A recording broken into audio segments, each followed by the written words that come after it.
Oke, Bismillahirrahmanirrahim. Assalamualaikum warahmatullahi wabarakatuh. Untuk pertemuan hari ini, saya akan coba sharing tentang terminologi HTTP website ya. Kalian semua sudah melihat ya untuk gambar alur atau skema dari arus HTTP mulai dari request sampai dengan respon, dari mulai user menginputkan URL ke browser sampai hingga user menerima display atau tampilan hasil dari pengisian URL tersebut ya. Kalau di pihak user ada dua ya yang dipahami oleh user, yaitu URL, menginputkan URL dan menerima display, dua itu saja. Tapi sebenarnya ya dari belakang atau yang tidak diketahui user itu ada proses ya yang namanya proses HTTP request dan HTTP respon. Ya, di sini contoh dari skema. Yang pertama adalah user mengetik URL atau mengisi URL di dalam web browser. Setelah itu browser ini akan mengirim HTTP request ya ke arah web server sesuai dengan URL-nya. Seperti itu. URL itu adalah alamat servernya. Jadi URL ini akan web browser ini akan mengirim ya HTTP request apa yang diminta oleh user tersebut, menampilkan apa, seperti itu ya. Di sini HTTP request dibagi menjadi dua ya. Pertama header bagian sama body ya, header sama body, header session sama body session. Nah, di sini akan dikirim ke alamat server ya, mengacu pada URL yang diinputkan user tersebut ya. Nah, di situ akan diarahkan ke web dan web ini akan membalas dengan namanya HTTP respon. Jadi seperti halnya ada yang bertanya, ada yang menjawab, seperti itu. Pada saat user bertanya, web browser bertanya ke web server akan menjawab pertanyaan tersebut, seperti itu ya. Jadi disesuaikan dengan request ya, respon disesuaikan dengan request yang diminta, seperti itu ya. Di web server ini ada sebenarnya di sini web file ya, paling utama web file, tapi sebenarnya di sini ada juga database ya. Web file, database itu dua bagian yang paling utama di situ ya. Nah, di situ baru akan dikirim sebuah HTTP respon ke web browser kembali, seperti itu. Ini adalah skema dasar dari HTTP ya, yang kita sering pakai di situ. Kalian mengetikkan situs atau situs itu URL ya, situs di internet, dan situs itu berbentuk teks ya. Jadi sebenarnya pengertian situs itu seperti pengganti ya, alias ya, pengganti nama IP sebenarnya. Seperti halnya kayak gini, saya akan contohkan. Sina ya, sina.unis. Nah, web unis ya, di sini sina.unis. Nah, di sini IP-nya ini sebenarnya IP ya, tapi kita ganti dengan lebih familiar kepada user di sini dengan teks ya. Nah, di sini untuk mengatur IP ke teks, IP ke domain, ini domain ya. IP ke domain itu dibutuhkan DNS server sebenarnya. Nah, ini saya contohkan untuk mengecek ini IP-nya berapa sih gitu kan. Sebenarnya domain ini IP-nya apa sih gitu. Nah, itu perlu kita ke CMD, silahkan ke CMD. Ketik aja di sini,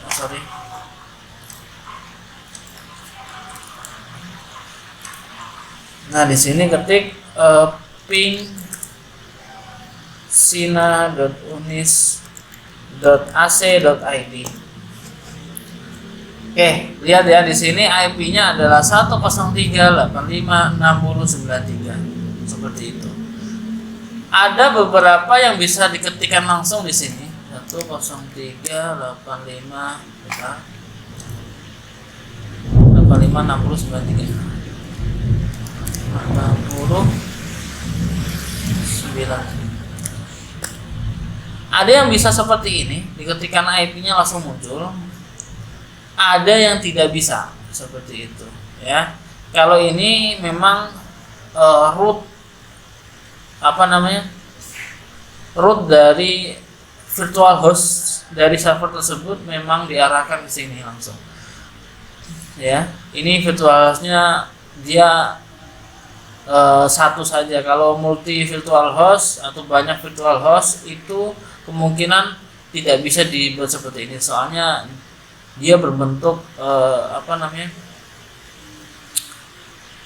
satu server untuk banyak website, ya, banyak website. Jadi nggak bisa seperti kalau ini satu server untuk satu website, satu sistem, satu aplikasi website maksud saya. Ya, kalau multi host, ya, itu tidak bisa langsung diketik seperti bisa muncul, itu tidak bisa seperti itu. Nah, ini adalah contoh dari domain ya tadi ya. Jadi ketik URL di sini, kamu ketik URL atau situs itu seperti Sina ini. Web browser ini akan mengirim ke DNS. Makanya perlu butuh suatu DNS di internet tersebut. Kalau tidak ada DNS, itu kalian bisa akses melalui IP tapi tidak bisa melalui teks seperti itu.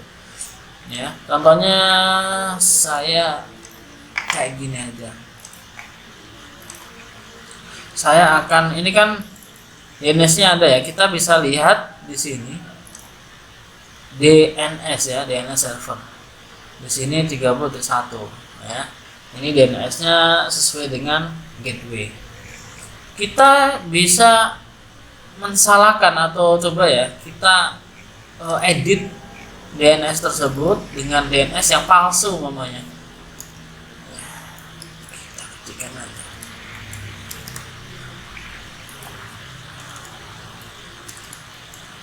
Kita coba 88. Ini palsu ya.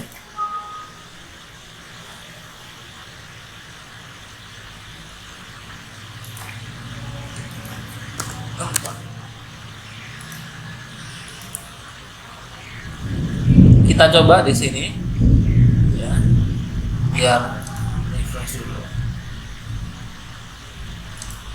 Oke, kita coba ping lagi. Oke, sama kayak tadi kita ping. Oke, ini masih bisa ya. Bentar.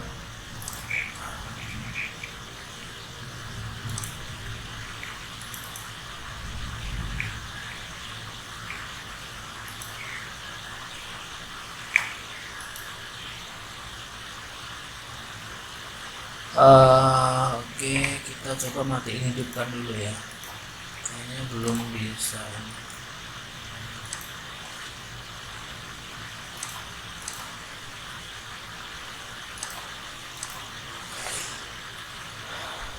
Oh, berarti beberapa router memang bisa membolehkan pada saat DNS itu tidak sesuai, itu akan diteruskan sesuai, diganti otomatis dari router.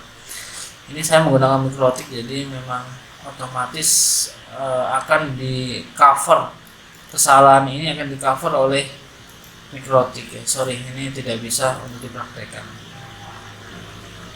Nah, biasanya seperti itu. Kalau yang DNS-nya nggak dapet, itu kalian command prompt.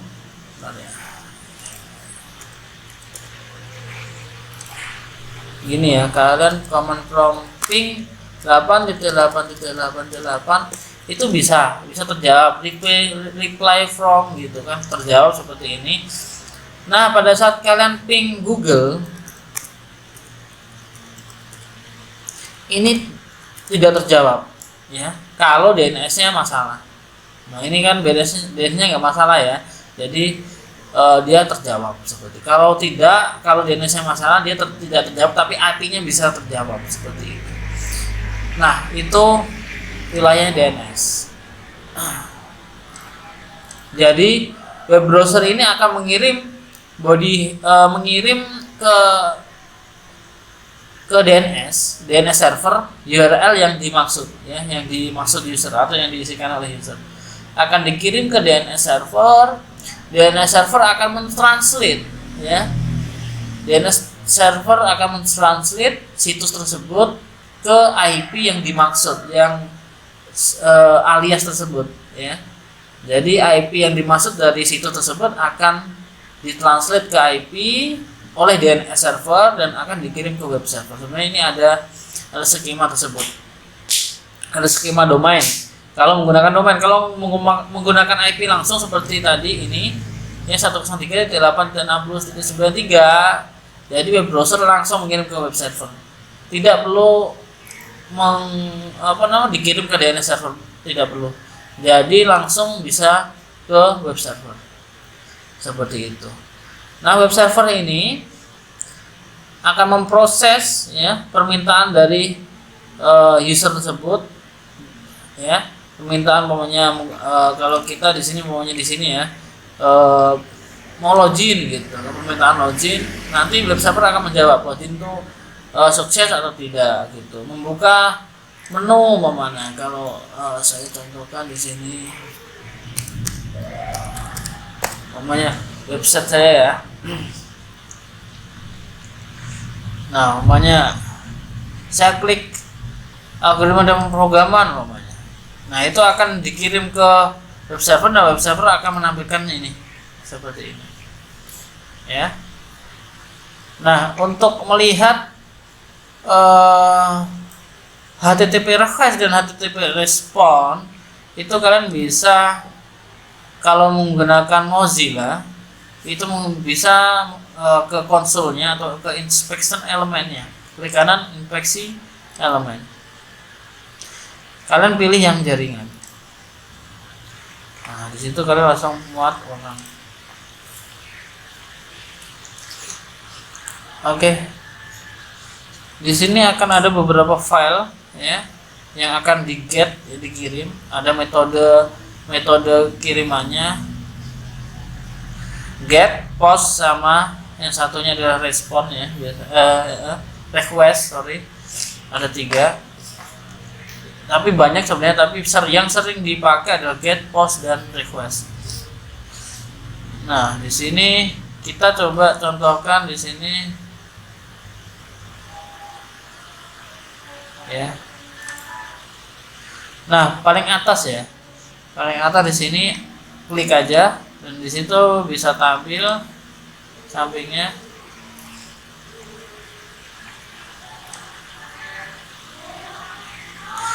Ya, ini get-nya status oke ya.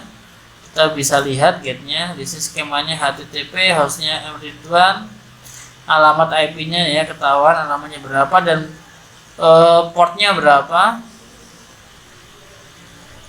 HTTP-nya 5006, itu ditransfernya ukuran filenya. Nah, di sini header balasan atau namanya respon header ini, kalau bahasa Indonesianya header balasan. Ya, header balasannya keep alive, contact gzip dia modelnya, terus tipe kontennya adalah teks HTML, tanggalnya ketahuan, timeout, terus linknya apa yang dikirim ya, di sini linknya. Servernya apa? Nah, kita ketahuan ini servernya jenisnya apa. Di sini jenisnya adalah Debian Linux dan menggunakan Apache 24.10. Oke. Nah, ada namanya header permintaan atau request header. Tadi kan ada 2 ya. Request header sama respond header. Nah, ini request headernya di situ adalah yang dikirim ya, ini ya, teks HTML. Terus oke, kita lihat hostnya yang dikirim itu apa, upgrade. Oke ya, dia menggunakan user agent. User agent itu adalah browser yang dipakai, yaitu Mozilla 5.0 ya. Di sini akan terlihat semua. Oke. Ini sebenarnya untuk melihat header, header respon dan header request. Oke, ada namanya balasan nih, header dan permintaan dan balasan ini lebih fokus ke bodinya. Permintaannya, oke, permintaannya dari URL aja. Balasannya apa? Nah itu, balasannya adalah link ini. Ya. Oke, ini berbentuk HTML. Oke, seperti ini. Oke, waktu juga seperti ini. Nah, kita coba praktekkan menggunakan HTTP ya. Kita membuat aplikasi sederhana, kita masukkan ke web server dan kita akan melihat bagaimana cara bekerjanya website tersebut, seperti itu. Nah, kalau kalian ingin mengembangkan web server dalam laptop kalian perlu namanya, kalau web server itu namanya Apache ya, untuk server agar bisa menerima request dan bisa mengirim respon. Itu membutuhkan yang namanya Apache application, Apache ya. Nah, pada saat kalian mengembangkan di laptop kalian sendiri, bukan server ya, kalian membutuhkan, kalau yang paling terkenal ya, membutuhkan paket ya, bukan hanya untuk web server doang, tapi paket SAMPP. Di dalam SAMPP itu ada 3 poin utama, yaitu adalah Apache untuk web servernya ya, terus web server ini plus PHP ya untuk programmingnya ya, harus diinstal PHP juga di situ. Terus ada MySQL database-nya ya, itu SAMPP. Web server dan PHP masuk ke Apache ya, jadi satu menjadi Apache di dalam SAMPP, dan juga MySQL-nya. Di situ ada namanya juga kalau di SAMPP itu kita coba aja install ya. Nanti saya akan kasih link SAMPP-nya di kolom description aja. Oke, saya akan praktekkan di sini. Oke, SAMPP saya udah download. Langsung klik 2 kali aja. Yes.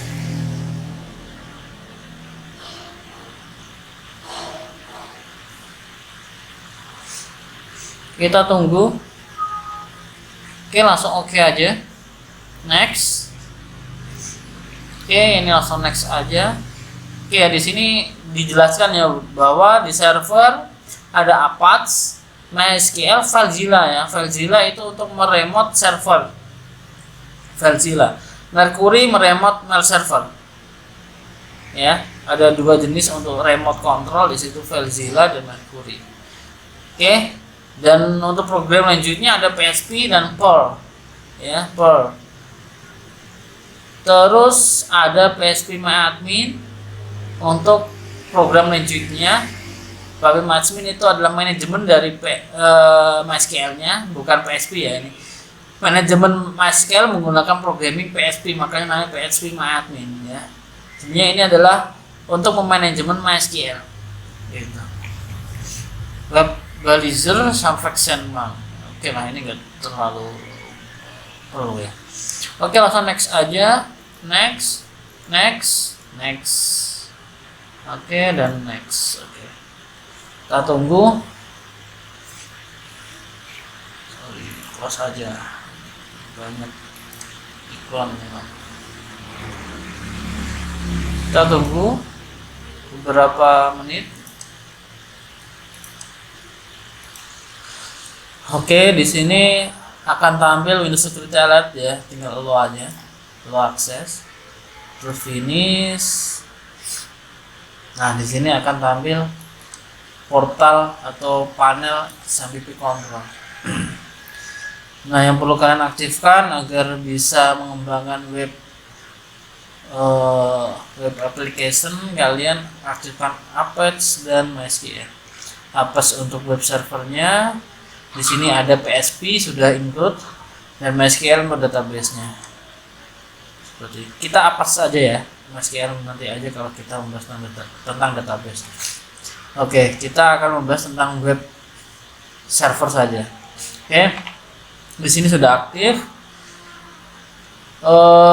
Kalian minimize aja, dan untuk posisi dari SAMPP ini filenya itu ada di C. Tadi harusnya kita baca dulu ya, tapi untuk default dari file dari SAMPP itu di C dan SAMPP ya, C-click dan SAMPP dua kali.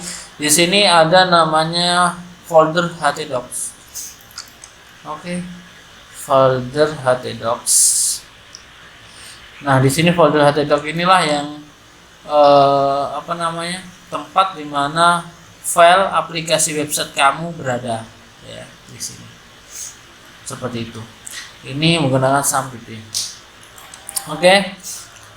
Contoh ya. Contoh kita akan membuat application berbasis PHP ya. Saya akan buat folder baru. Nah, ini folder ini yang akan gini ya. Folder ini yang akan menjadi acuan URL ya untuk memanggilnya. Jadi umpamanya di sini tes. Oke. Folder masih kosong. Oke, kalau kalian akses, oke, untuk mengakses SAMPP di browser, kalian klik localhost saja, itu akan mengarahkan ke dashboard. Aplikasi dashboard ini sebenarnya dashboard tuh ada di sini tadi ya, htdocs dan dashboard. Oke, jadi memang defaultnya aplikasi untuk SAMPP sudah defaultnya di dashboard gitu. Di sini untuk di sini untuk kita mengakses folder kita yang tes tadi, kalian tinggal ganti dashboard menjadi tes. Seperti ini. Nah, karena di sini belum ada file application di folder tes, jadi bentuknya seperti ini. Nah, contoh kita akan membuat file sederhana menggunakan PHP. Ya, contoh saya akan buat teks di sini ya, klik kanan teks ya, bisa. Di sini kalian ganti namanya index.php. Yes, ya. Are you sure you want to change it? Yes. Terus kalian edit.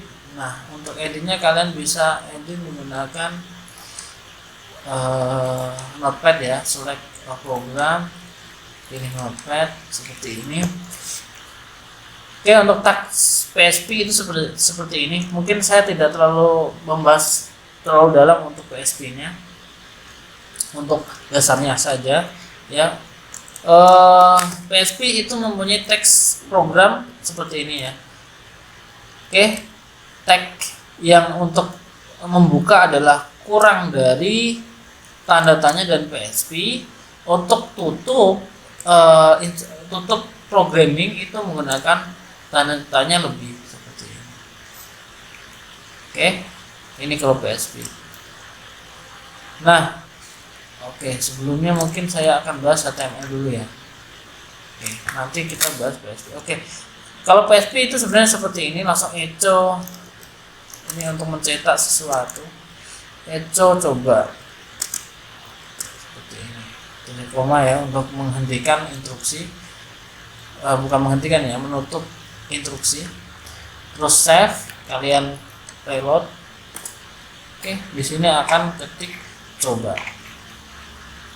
File PHP ini juga support dengan HTML. Jadi kalian membuat HTML namanya HTML strip ya, slash html strip. Kalau HTML kan seperti ini ya, ada headnya, head, ada slash head seperti ini, ada body, dan ada slash body penutupnya. Tagnya seperti ini ya. Semua dalam pemrograman website itu mempunyai tag gitu ya, tag yang tag buka dan tag tutup. Programmingnya juga sama, ada tag buka dan tag tutup. Tag bukanya kalau PHP adalah kurang dari tanya PHP, dan tag tutupnya adalah tanda-tanya lebih. HTML juga, HTML tag buka adalah kurang dari, HTML lebih dari, dan selanjutnya untuk tutupnya adalah menggunakan slash depan. Semuanya seperti itu. Oke. Di sini semuanya saya ketikkan di sini. Coba ya. Coba saya save di situ, pasti akan coba juga ya. Coba ditulis dan ditampilkan. Ctrl save, reload. Oke, tampil ya seperti ini. Ini adalah contoh web server ya. Di sini kalian bisa cek responnya, inspeksi elemen, jaringan, muat ulang. Oke, ada dua. Yang pertama ada favicon dan tes. Nah, kita pilih yang tes. Di sini yang tampil seperti ini. HTTP 1 header ya, header di sini tipe untuk metode ya, metode dari HTTP-nya adalah get ya. Arahnya adalah URL-nya adalah localhost /test. Oke, header respon ya, respon header di sini seperti ini ya, servernya Apache. Nah, kelihatan ya, servernya Apache 2.4 dengan Windows sebagai sistem operasinya, dan PHP-nya juga kelihatan, PHP 7.2 ya. Oke, dan header request header juga kelihatan di sini. Oke. Nah, ini adalah contoh dari HTTP, bukan HTTP ya, server ya, web server. Oke. Nah, kita akan contohkan lagi user agent ya. Kita bisa ambil beberapa informasi yang ada di sini ya. Informasi yang ada di sini dengan menggunakan request server. Oke, bentar ya. Saya akan coba.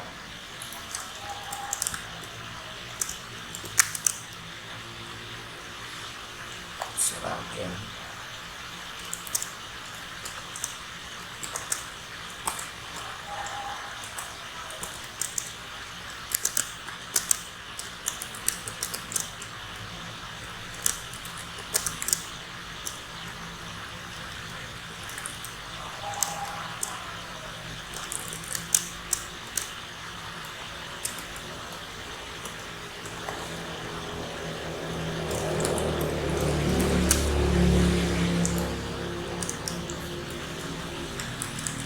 Kita coba langsung cari tahu aja di sini. Kami ketikkan PHP server, enter di sini ya.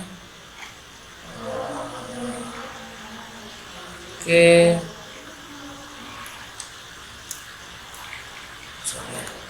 Balik ke PHP ya.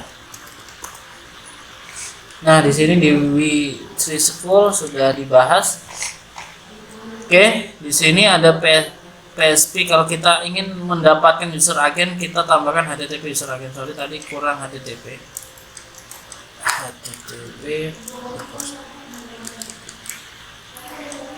Reload. Sorry, mungkin besar semua.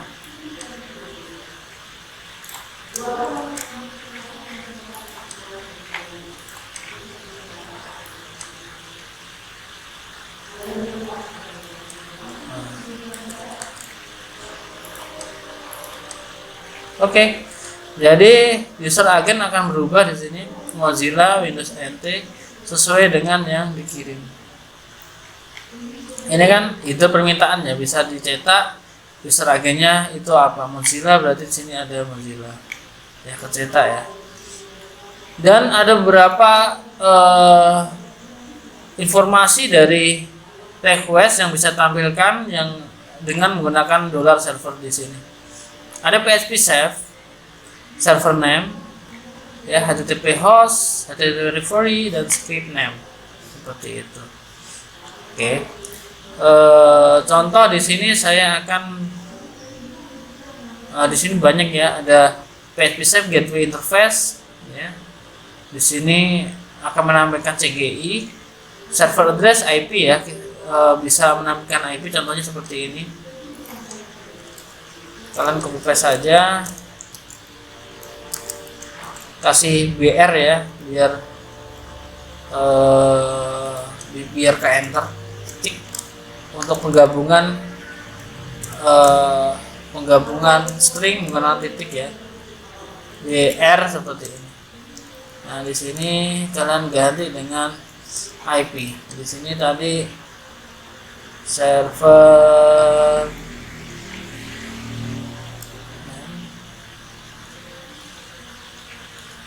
address ya.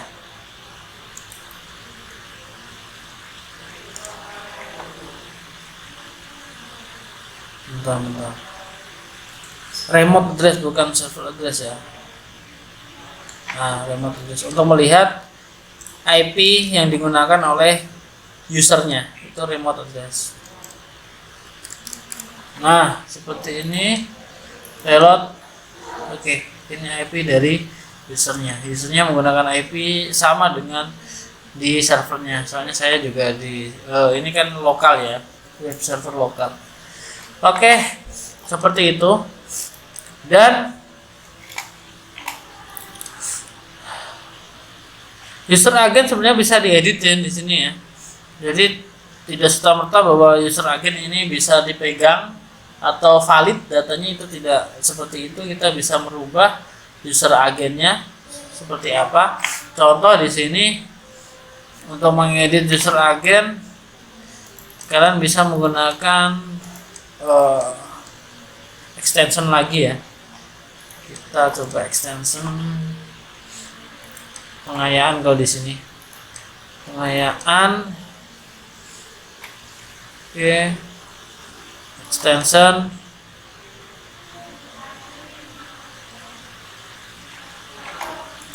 Oke, kita coba yang lebih banyak lagi. Edit seragam.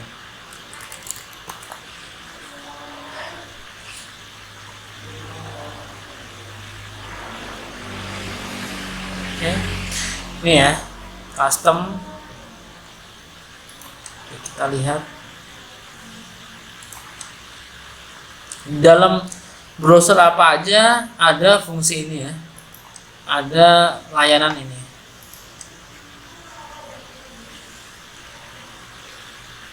Oke, sudah, kita lihat di sini ya, sudah tampil. Oke, langsung kita klik aja.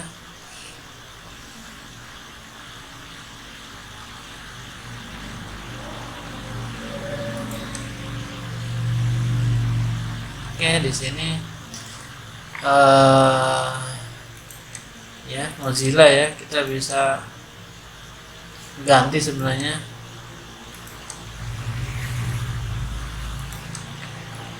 Seragam, coba. Oke, seperti ini ya, kita save.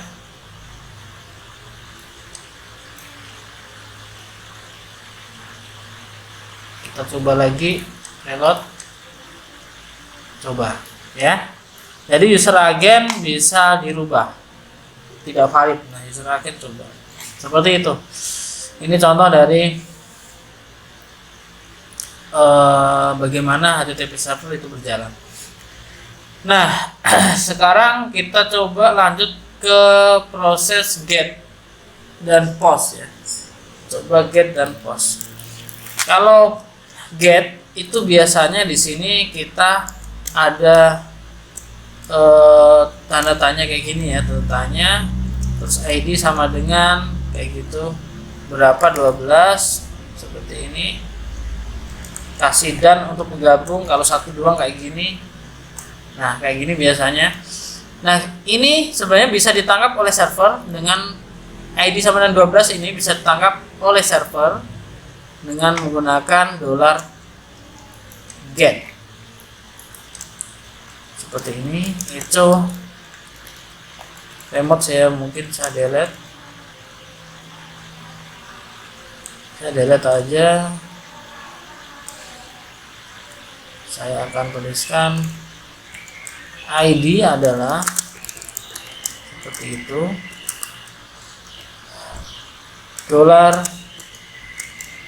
$get strip ID.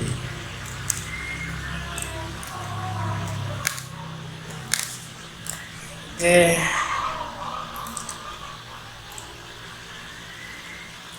Sama dengan aja.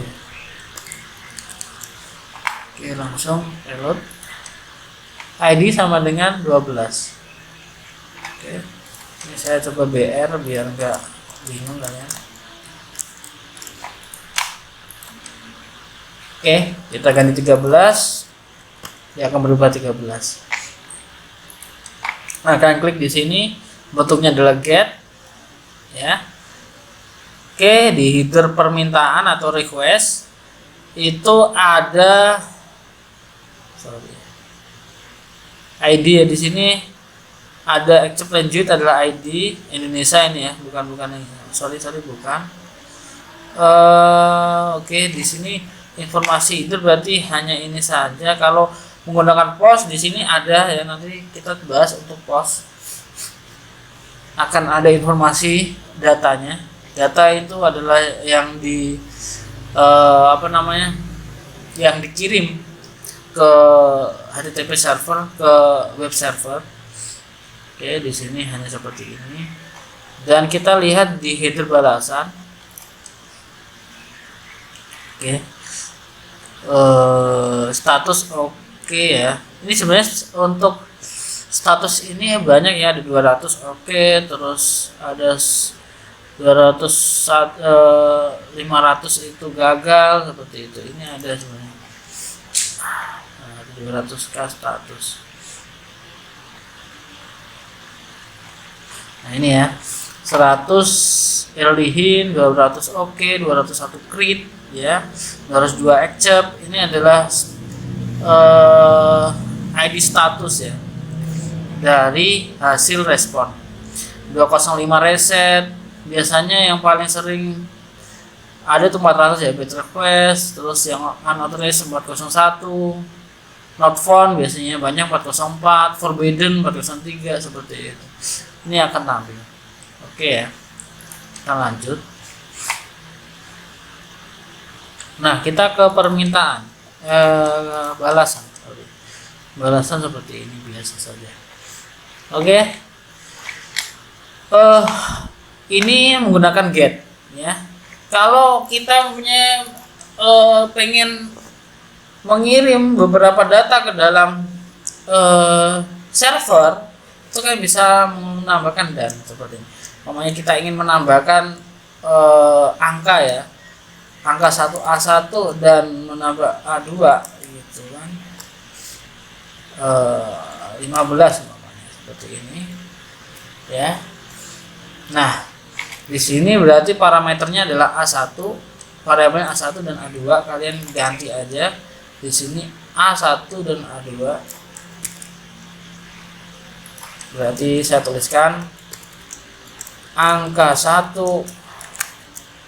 A1 di BR lagi,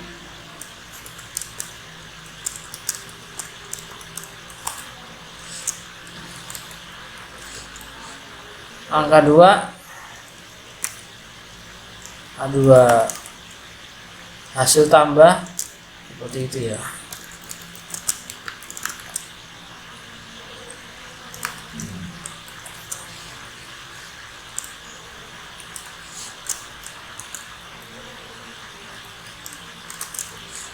Nah seperti ini, langsung save.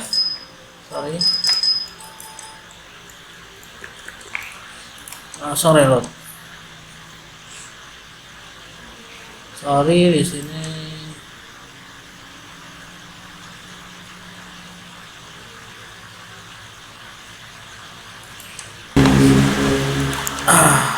oke.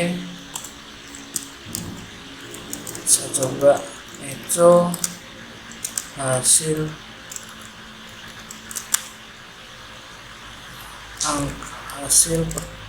penambahan dua bilangan titik $C. Oke, kita coba. Oke, untuk notes ini nggak usah nggak usah diabaikan saja, tidak usah dilihat. Ini sebenarnya akan hilang pada saat kita nonaktifkan error handlingnya. Kita aktifkan, dia akan hilang sendiri. Oke, yang penting di sini adalah angka 1 masuk 13, angka 2 masuk 15, dan akan ditambahkan menjadi 28. Benar ya? Nah, di sini adalah handling untuk pengiriman data parameter menggunakan get. Ya. Oke, ini contoh menggunakan get seperti ini. 2 menggunakan dan. Kita bisa banyak di sini, tambah dan lagi kalau kita ingin mengirimkan data ke server seperti itu. Dan kita menangkapnya dengan menggunakan array $get. Ya, $get nama dari parameternya di sini A1 berarti sini A1, A2 berarti A2. Seperti itu ya. Ini seperti sebenarnya mudah ya, nggak usah dipikir susah. Ini gampang. Kalau di sini tulis A1 berarti sini harus A1, tapi menggunakan kutip. Array kalau untuk untuk ID-nya atau ID array-nya itu menggunakan teks, harus menggunakan kutip. Kalau menggunakan angka nggak perlu menggunakan kutip seperti itu. Ini menggunakan kutip. Oke, sekarang kita lanjut menggunakan post ya. Menggunakan post. Contoh di sini saya akan saya akan hapus dulu login ya, namanya login, halaman login. Silakan halaman login ya. Login sederhana saja. Bisa BR2, terus di sini username biasanya gitu. Buat input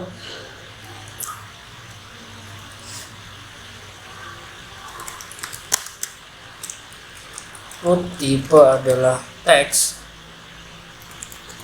seperti ini. Name adalah username ya. Ini untuk membuat kolom inputan. Oke, di sini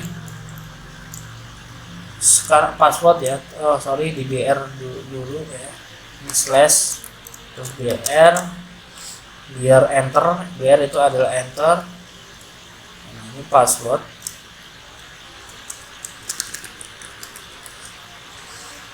Ini namanya password ya. Jadi kolomnya ini adalah, yang pertama adalah kolom untuk inputan username. Kita namakan username. Ini namanya jangan sampai tidak ditulis ya, soalnya ini adalah acuan untuk menangkap, untuk server bisa menangkap inputan yang telah dimasukkan oleh user ya. Jadi ini sangat-sangat harus ditulis ya, wajib ditulis. Selanjutnya di sini saya akan tambahkan tombol button submit, tipe sama dengan submit seperti ini. Oke, login slash button. Oke, kita reload, kita lihat. Oke, seperti ini. eh bentar, oh ini ya, ini ada tanda tanyanya ya, tadi kurang. Nah sini inputan untuk username dan password. Nah untuk menjalankan POS kita perlu yang namanya form di sini, form ya seperti ini, dan diapit ya, harus diapit ya untuk yang akan dilempar atau yang akan dikirimnya. Seperti ini form, terus metodenya sama dengan POS seperti ini.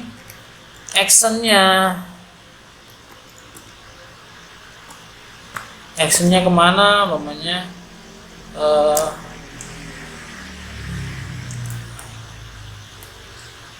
actionnya kayak gini aja.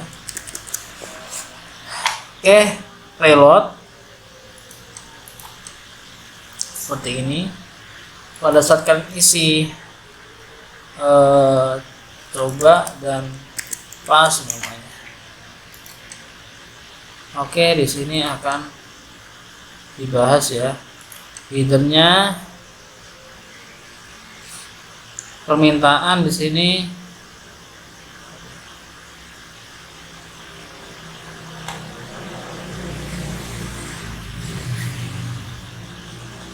Oh sorry, ini.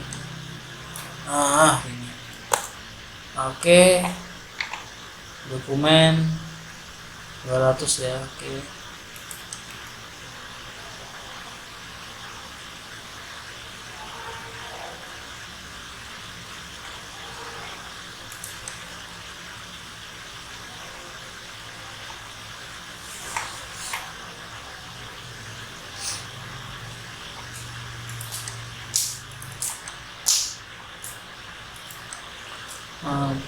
Bentar.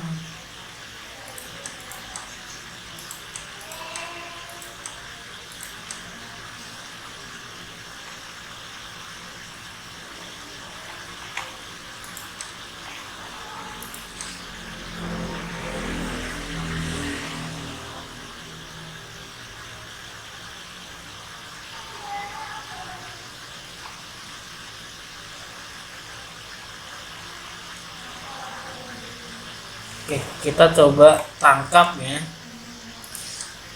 Di sini kita tangkap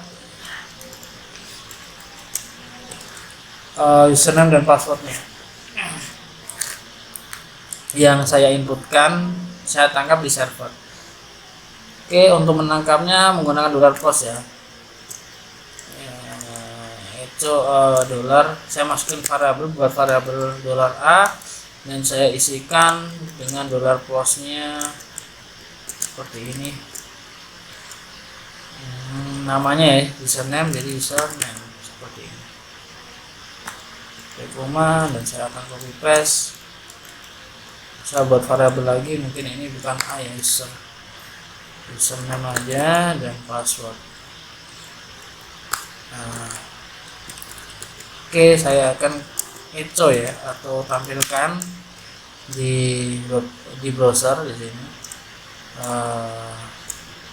Username sama dengan ini ya. Saya akan tampilkan $username, tampilkan saya paste aja di sini, saya ganti password dan password. Saya kasih BR di sini untuk enter. Oke, kita lanjut. Oh sorry, undefined username. Bentar. Sorry, kita langsung isikan. Coba pas.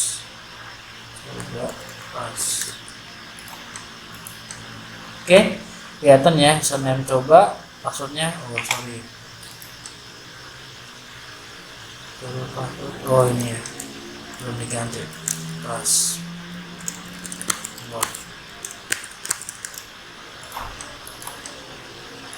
Oke, Ridwan di sini passwordnya Ridwan. Oke, sebenarnya ini bukan teks ya, bisa password ya. password.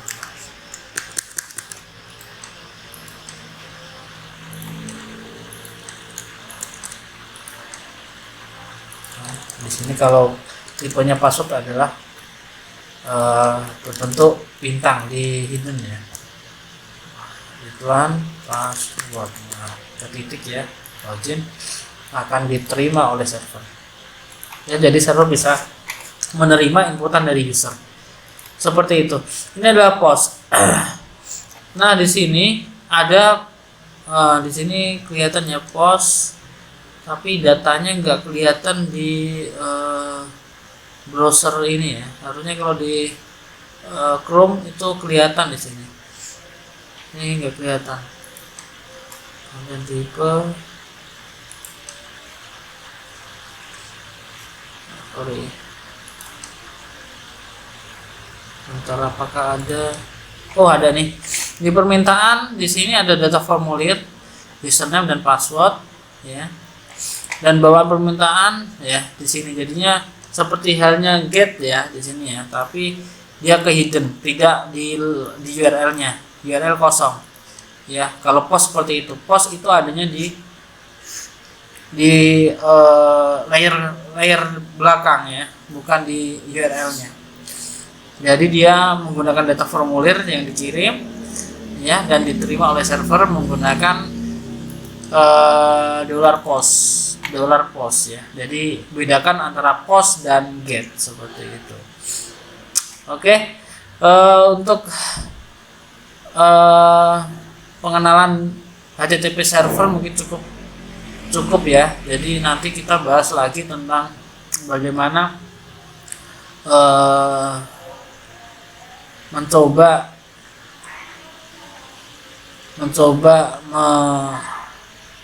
mencari celah dari website untuk kita masuk atau mengambil informasi penting tersebut. Kita mungkin belajar selanjutnya seperti itu.